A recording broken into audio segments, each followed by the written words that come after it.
তো এবার আমি একটু কেটে দেখব, দেখো কতটা সুন্দর হয়েছে।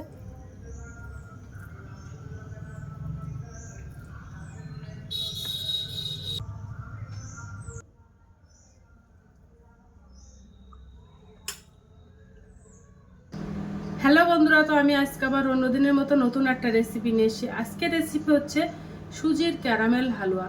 তো সব সময় তো আমরা একঘেয়েমি হালুয়া খাই, আজকে ভাবলাম একটু ভিন্ন ধরনের একটু হালুয়া বানাবো। চলো আমি এই হালুয়াটা কিভাবে বানাই তোমরা শেষ পর্যন্ত ভিডিওটা স্কিপ না করে দেখতে থাকো। তো চলো রেসিপিটা শুরু করি। প্রথমে আমি একটা গামলা বাটি নিয়ে নিয়েছি। এই ক্যারামেল হালুয়াটা বানাতে আমার সুজি লাগবে।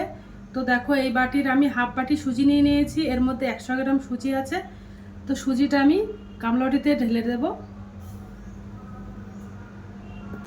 আর ওই বাটির আমি এক বাটি গরুর দুধ নিয়ে নিয়েছি, তো ওটা আমি ঢেলে দেব সুজির মধ্যে দিয়ে। এবার ভিজিয়ে দেব সুজিটা।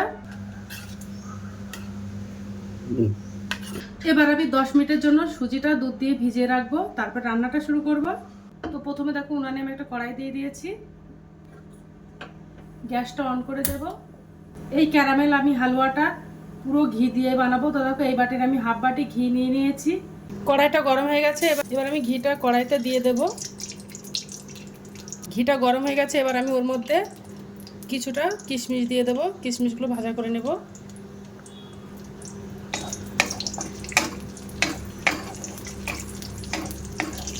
তোমরা চাইলে অন্যান্য ড্রাই ফ্রুটসগুলো দিতে পারো, আমার কাছে এই কিশমিশটা আছে ওই জন্য আমি দিয়ে দিচ্ছি। কিশমিশগুলো সব ভাজা করা হয়ে গেছে, এবার আমি তুলে নেব।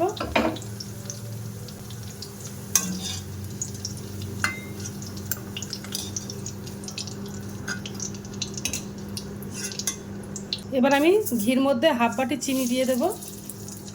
চিনিটা দিয়ে বেশ ক্যারামেল করে নেব।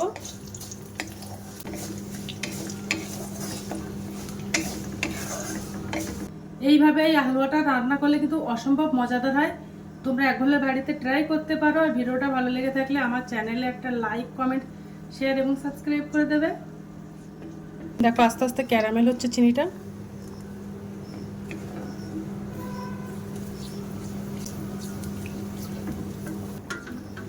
চিনিটা পুরো ক্যারামেল হয়ে গেছে দেখো। এবার আমি ওর মধ্যে দুধ দিয়ে দেব।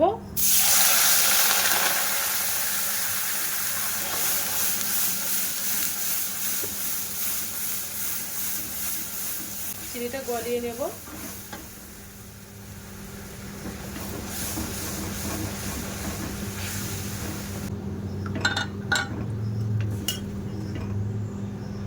এবার দুধটা ফুটে গেছে, এবার আমি ওর মধ্যে সুজিটা ঢেলে দেব। দিয়ে এবার ভালো করে জাল দিতে থাকবো।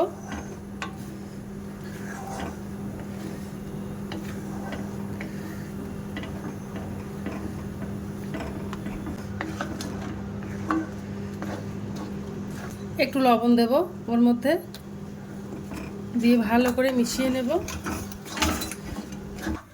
এবার আমি ওর মধ্যে কিশমিশগুলো দিয়ে দেব।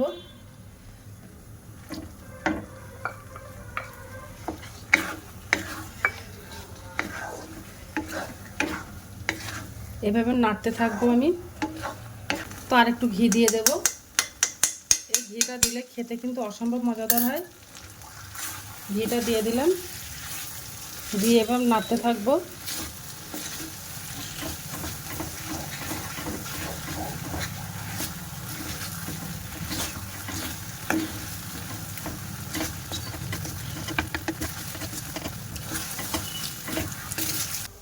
তো আমার হালুয়াটা বানানো হয়ে গেছে, এবার আমি গ্যাসটা অফ করে দেব। দেখো কতটা সুন্দর হয়েছে। আমি একটা বাটি নিয়ে নিয়েছি, এবার আমি বাটিতে হালুয়াটা তুলে নেব।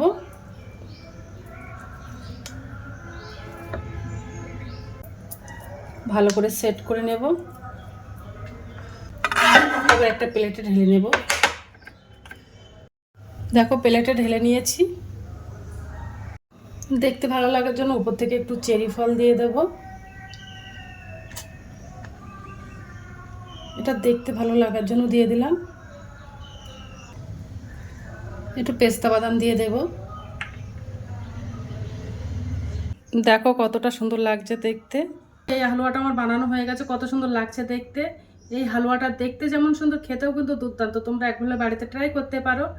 তো আজকের দিনের মতো ভিডিওটা এখানে শেষ করছি। আগামী দিন আবার একটা নতুন ভিডিও চলে আসবো।